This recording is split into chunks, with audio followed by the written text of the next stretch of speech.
Hello everyone, Kurt Olfer here, and welcome back to another episode from Fiore Labs. Today we're going to be continuing on with Fiore's first Master Dagger covers and counters, and today's focus is going to be in regards to his Dagger disarms and his Dagger blade grab, and how we can pull a dagger out of someone's hands, and then also what we can do to counter some of the actions that happen with that. Now, I want to make sure people understand that when I talk about blade grabs with this right here, understand, I've said this in other videos, this is a desperate situation. It also might be a situation where something didn't work out. So just like when we have reinforced grips right here, and why we may switch between different masters, which we'll be talking about later on. Ultimately, the thing here that we have to understand is that this is not, I don't think this is necessarily the first go-to kind of consideration here. So please understand that when we go into this. I'm not saying that just go in there and do this thing. I think it's a continuation to a very dangerous struggle. And we're going to be talking about that today and looking about how that all comes together. So with that being the case here, let's take a look. Okay, so this week here, like I said, we're looking at a disarm, and we're looking at a different type of consideration here as far as being able to strip a dagger from somebody, but in the fashion right here, again, to do it in a way that it's not about strength, it's about anatomy. And the thing I like about this right here is that specifically, Fiore tells us I am not able to bend your elbow. So what that may or may not be, okay, a couple things right here. Again, if we're talking about chain together, the concepts about Fiore's ligadura, his two-hand, maybe I'm striking there. That could be anything like this. So he comes in here for the first shot. So any of these shots right here, I grab it. I can't get him to come down. So I'm sorry, relax for a second. I can't do this. I can't do this, and I can't do this. I can't do any of those three right there. And by the way, that's a really nasty thing is if you combine this together at the same time, you get both actions at once. I can't do that. That's a problem right here. So for whatever reason, he's either really strong, maybe position's off here, maybe I just had a cover wrong here. Remember the first master place, he comes in with this, it shows the image of the guy's foot right here. That's only my shoulder working. It's not on the outside here as far as this goes. So again, it could be any manner of reason here why I am not in a position to get over there fast enough because I can't break his elbow, okay? So what do I do instead? What he says is I can't get to bend your elbow, I can't turn and break on it.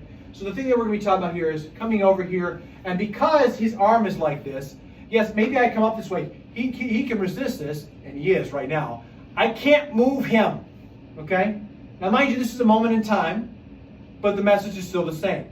It could also be very much so, maybe in this case right here, this person's done something where he's, as soon as I come up here, I'm going up, and he grabs me with his other hand. I'm like, oh, now I can't. I have this hand here. Regardless, I can't manipulate his arm. It's not there.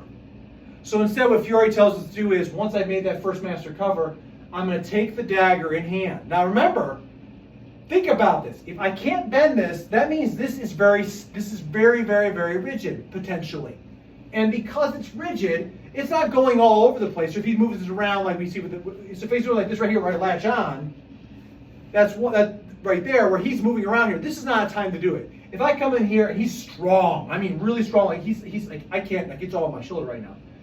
Now Fiore tells us, grab the dagger, turn it back, give him a stab he says in the elbow, but because of the length of this dagger right here, I'm gonna hit him in the bicep, give him the loosen it, and then start hitting him with just the point. Big thing about this is the anatomy. We're gonna get a little bit closer here so we can see the hands. So we can just see the hands right here in place.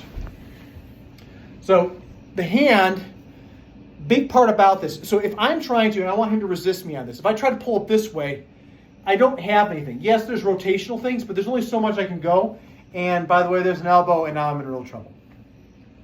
So instead, anatomically, I am going to make it so if I'm doing it this way, I'm going into more of his finger space. So all this finger space here is stopping him from letting go of this.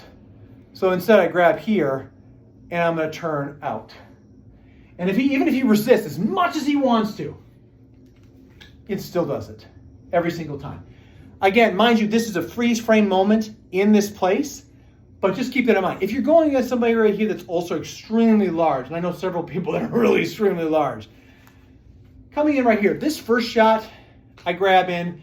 If that doesn't stop it, loosen his grip, well then coming in here and stabbing his bicep and really digging this in, well, this sucks, right? Yep. And then right here into the throat. So I have this up close here so we can kind of see that we're looking at the anatomy of this. This is easier to break through, okay?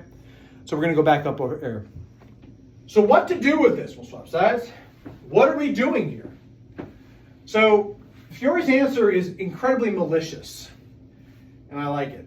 Because ultimately right here, if I've gotten to a spot here where he's come off this side here and I'm rigid, and now he's trying to manipulate my arm in some form or fashion, I'm not doing it. He reaches up for the knife. As soon as he does, I'm grabbing here, I'm gonna push the knife into his hand. In this situation here, because the dagger, we'll swap sides. This. You can put your hand up there. Because, just imagine his hands here. Because he's already grabbing mid-shaft here, if I grab on this side right here, this is the tip, and this right here is his wrist. So now if he puts his hand back up here, I'm putting this into his wrist. The manuscript says I'm going to push your hand into the tip. I think that has to do with what Dagger listens right here. And mind you right now, this is with a synthetic one from one of Black Fencer's Dagger lines. So if you're looking for consideration with this, this is, again, you're not stabbing right here, but this is going to suck if you have it in you. He comes here with this, he comes over. By me coming here, immediately see how much his body moves. Immediately. If this thing was sharp, it's a bad day. So for countering this, thank you so much, sir, is a simple action of, once again, using the anatomy of the position. So we're going to get up closer so we can kind of see what this looks like. We'll swap sides here for this. So once again, my arm is right here. He's working on this.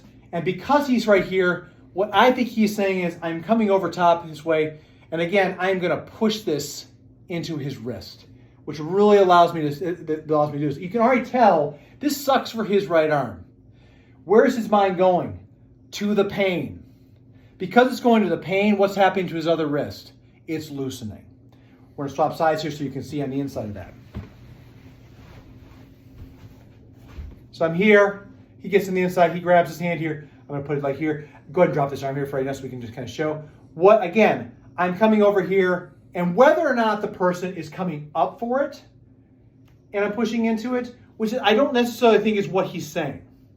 Because if I do this, what's saying that this right here, put it between your fingers, what's saying it won't just do, and I just stab myself because it went through this thing. These things are very sharp, and there's not a lot of meat there.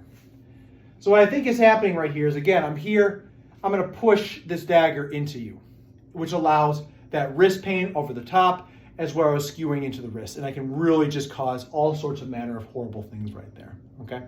So, one last time here, walking through it. Essentially, I pop up into this. Connor covers me right here. He strips the dagger away from me and pulls it out of my hand, stabs immediately right into the bicep, go to the first target, and then start striking. Other thing that can happen right here is, I pop into place right here, he comes up, I grab here immediately, and I'm going to start digging this right here. And you can already tell that that dagger going in there, that's pain compliance. His body is going in the direction of this. Resist it a little bit. Are you able to resist it a little bit? Yep. Okay.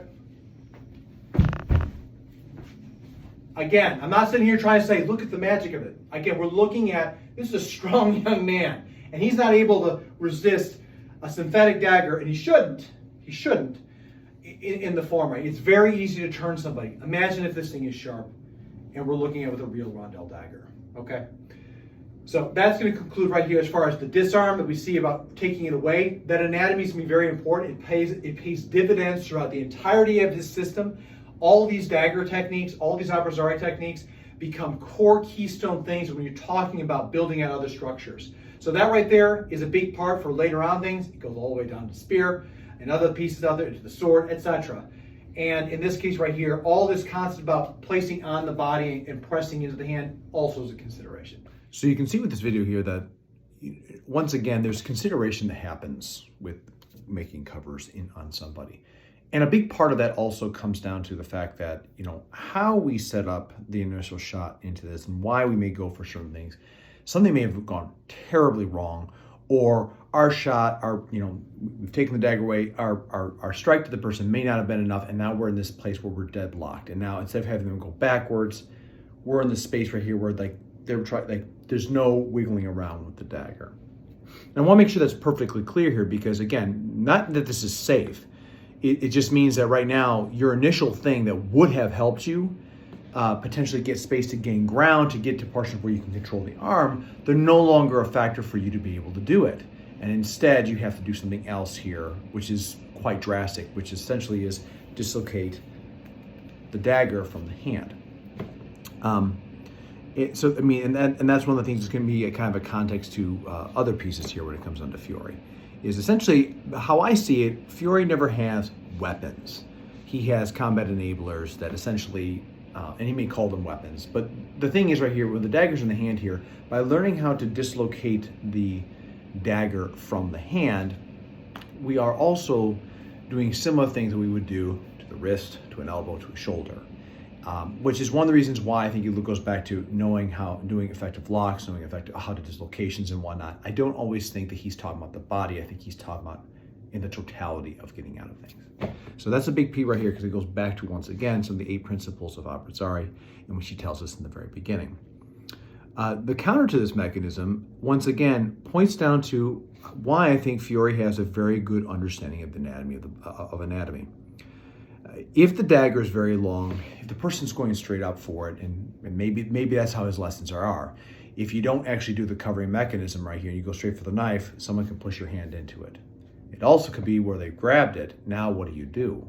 Well, I can push your hand into it, but I also can utilize this right here to press that point into the same spot that I would with certain covers. And maybe, is that what he wanted for his text? We'll never know. But as far as looking at how the body works and what are actually effective good strikes that push the arms out of the waist, it seems to very clearly to me that Fiore has a very good understanding about areas, pressure points, other parts of the body that would allow to get the dagger out of place. And I know this stuff works very effectively, especially with some of the stuff that we do within the training when it comes down to dagger. Again, I really want to showcase that right there because ultimately, in the notion of understanding effective strikes, and what is getting someone to go a different way here? You can see how when I push the dagger right into Connor's forearm, it was painful. He had to shift immediately, and if he didn't, that thing's going to go right through. Pain moves the body in certain directions, and in a fight, of course, we can withstand it for a bit, but after a while, we'll give way to it. If we don't want something to happen to us, we give way in order to protect ourselves. It's just something that happens to us in those spaces. And if it's too fast, well, then the thing happens. So again, when we talk about dagger disarms and by grabbing on the blade and why we do certain things here and how everything else may go into places, understand that there's a lot that goes into it, and it's not just simply grabbing the dagger. It is also understanding the anatomy of the person's hand, and then also where you don't want to strike, and following the process so that they don't counter the action to you. So there's a lot of stuff that's to this. And I don't want to make this look like, hey, just grab the blade and everything's safe here. Because I don't think that's what he is saying in that period of time. And I think he's, again, demonstrating a very dangerous and desperate situation. So with that being the case here, that's going to conclude this video here. And I hope that I hope that helps out as far as understanding this technique. Maybe it's the first time you've seen this technique. Maybe it's not the first time. I don't know. Whatever the case is out there, please leave a comment below and let me know what you think about it. I'd be very curious to hear what you all have to say. If you are new to the channel, please consider liking and subscribing and sharing with a friend. I've got a personal goal of reaching 1,000 people for this channel.